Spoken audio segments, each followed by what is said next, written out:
is this House will torture suspected terrorists for information, and I would like to welcome to the floor first speaker for proposition, which is Callum.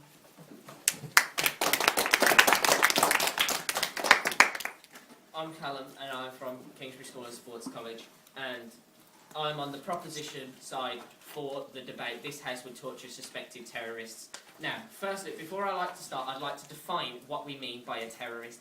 A terrorist is anyone who intends to or plans to harm someone's way of life outside of the law by using force, like i.e. bombs or going to attack somewhere or killing innocent civilians. I'd like to put our mechanism in for this debate. We are taking a suspected terrorist is anyone who links to a terrorist group or has knowledge on a terrorist group such as Al-Qaeda, the Taliban or IRA or anyone like that. You know, we're not planning to physically torture them and beat them black and blue and break their bones and dislocate their jaws. We're planning on mentally torturing them using something which is called truth serum, which injects them and makes them unable to resist and forces them to tell the truth, which means we will be able to get the information we need without actually torturing anyone and going outside the conventional laws.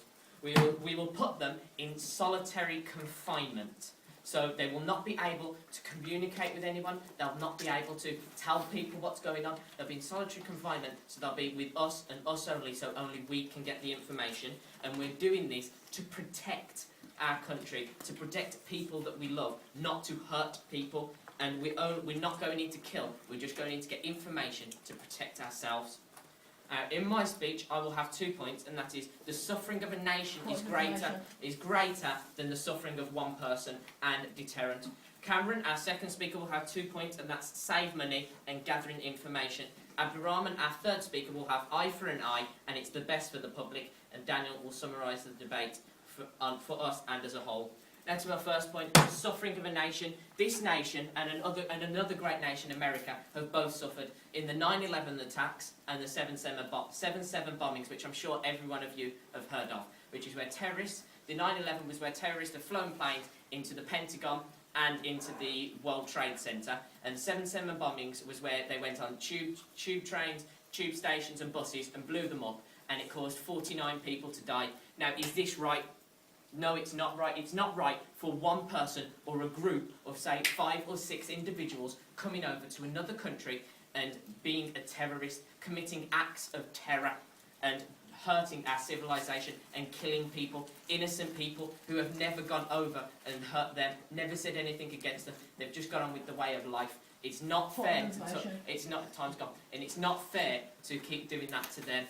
You know, why can't we put someone into a torture room in solitary confinement and not kill them? It's only hurting that one person. It's not hurting a nation.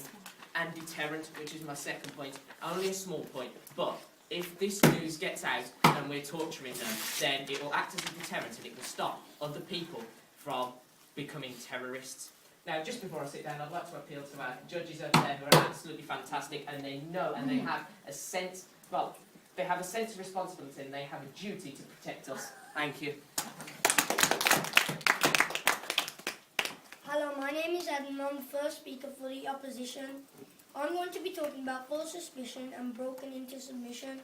Our second speaker, Hassan, will be talking about religious ground until they're found guilty, inhumane and propaganda. Our third speaker, Brandon, will be talking about they don't deserve to be tortured and substance usage. And Sammy will be summarising the debate. Okay, what I mean by false suspicion is someone who is suspected of being a terrorist but is not actually a terrorist. What if he has something on his computer that makes him appeal to people as a terrorist? If he has something racist or something extracted from the Quran, he could be suspected as a terrorist, and later on he could be broken into submission. What I mean by broken into submission is he could be broken into submission. You'll use force. You could use force. If you use force and you use the truth serum, he'll break into submission. But what if he's not a terrorist? He could give you false information. He could give you false information for nothing. could give other reasons for why he hasn't done something or he has done something. Thank you.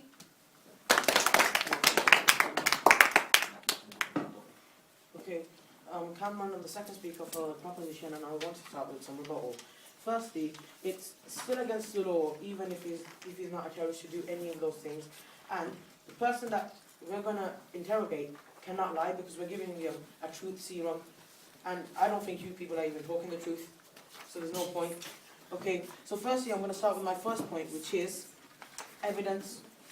Evidence from that terrorist. We need to build our network of what we know about these terrorists, where they are, their locations, positioning, and we need it now. So in the future, the next generation of kids who are going to build this country, build the whole world, they don't get these wrong ideas with terrorists into their minds and just get brainwashed and then start becoming terrorists.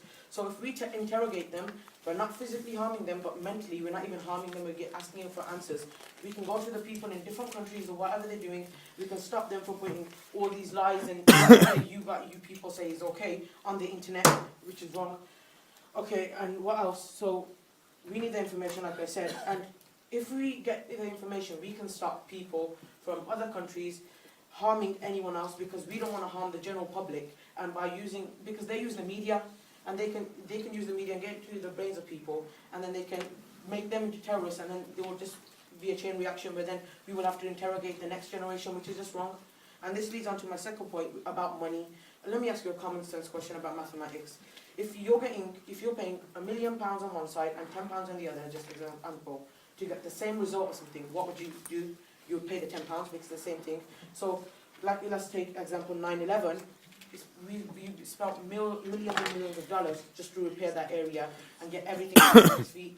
And if we're spending thousands of dollars on the terrorists, just on the truth serums, to get all the information that we need, isn't it better? We don't want the country to go into a recession, do we? So we're basically wasting money by letting these terrorists go on and on and on, doing all their things. And in the future, we'll just keep on wasting more and more and more money on problems which there will be no effect, because if you get that information, like I said before, all the information we need and the evidence, they won't do it, and we won't result in going to a recession, and we won't lose anything. And everyone, even the teachers, they're working hard, they're paying their taxes and everything, and basically we're going to take the taxpayers' money and wasting it on people who do all these wrong things, and we could have prevented that one thing by just giving them a truth serum and taking all of the evidence.